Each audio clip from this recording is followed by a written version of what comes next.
నమస్కారం, నా పేరు మహేశ్వరి. ఈ రోజు మనతో పాటు మన స్టూడియోలో వాస్తు జ్యోతిష్య పండితుడు మాదుగుల శివప్రసాద్ గురుగారు మనతో పాటు ఉన్నారు. గురుగారితో మాట్లాడి ధర్మ సందేహాల గురించి తెలుసుకుందాము. గురుగారు నమస్కారం అండి. గురుగారు, ఈ రోజు కొన్ని ధర్మ సందేహాలు ఉన్నాయండి, వాటి గురించి తెలుసుకుందాము. మొదటిగా వారాహి నవరాత్రులు మొదలవుతున్నాయి కదండి, వాటికి సంబంధించిన పరిహారాలు చెప్పండి గురుగారు. శ్రీ మహాగణాధిపతయే నమః. ఐం మహాసరస్వత్యై నమః. శ్రీ లలితాంబికాదేవ్యై నమః. వారాహి అమ్మవారి యొక్క నవరాత్రులు అనేటువంటివి గుప్త నవరాత్రులు అని ఇంకొక పేరు కూడా చెప్తాం. ఇవి ఈ అమావాస్య అయిన తర్వాత వెంటనే ఆషాఢ శుద్ధ పాడ్యమి నుండి నవమి వరకు జరుగుతాయి. ఈ నవరాత్రులు అనేటువంటివి చాలా ప్రశస్తమైనటువంటివి.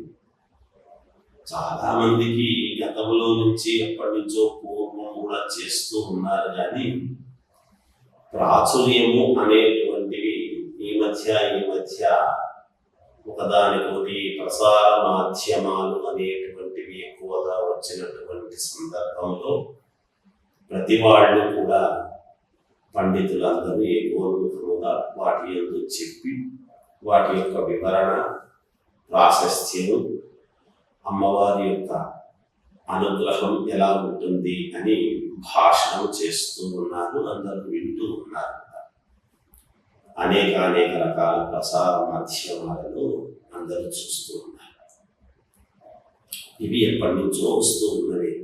అయితే సరే, ఇప్పుడు వారాహి నవరాత్రులు అని అనగానే విధానం ఏమిటి, వాటి యొక్క ఔన్నత్యం ఏమిటి అంటే, మామూలుగా వారాహి అమ్మవారు సప్తమాతృకలలో ఒక అమ్మవారు. అయితే ఈమె లలితామ్మవారి యొక్క సైన్యాధ్యక్షురాలిగా ఉంటూ లలిత అమ్మవారి యొక్క ప్రశంసలను అందుకున్నది అనేటువంటిది మనకు పురాణాలు చెబుతున్నాయి.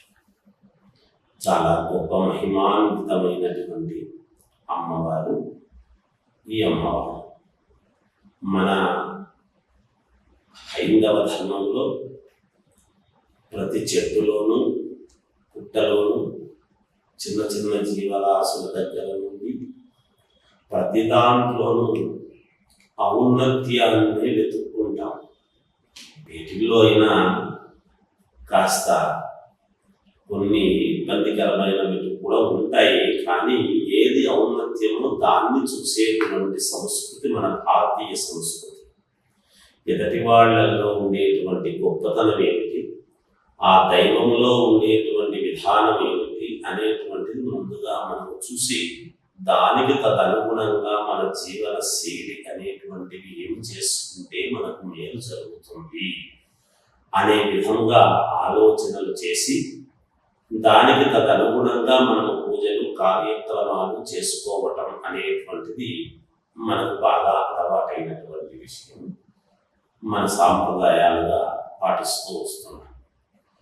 అలాగే వారాహి అమ్మవారు కూడా భూమికి సంబంధించినటువంటివి ఎటువంటి ఇబ్బందులు ఉండినా, భూముల వలన సమస్యలు ఉండినా వాటన్నిటినీ కూడా ఈ వారాహి అమ్మవారి పూజల వలన చాలా వరకు మేలు జరుగుతుంది. గుప్త నవరాత్రులు అంటే ఏమిటి అంటే రహస్యముగా చేసేటువంటిది కాదు. మంత్ర అనుష్ఠానాన్ని గుప్తముగా అంటే లోపల మౌనం, మంత్రార్థ చింతనం అని దాని యొక్క అర్థం. లోపల నాలుక కూడా కదలకుండా అమ్మవారి యొక్క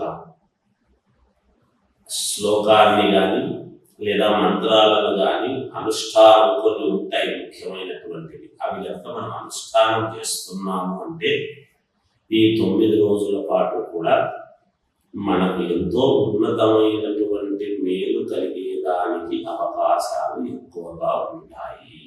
అందుకని ఈ వారాహి నవరాత్రులు అనేటువంటివి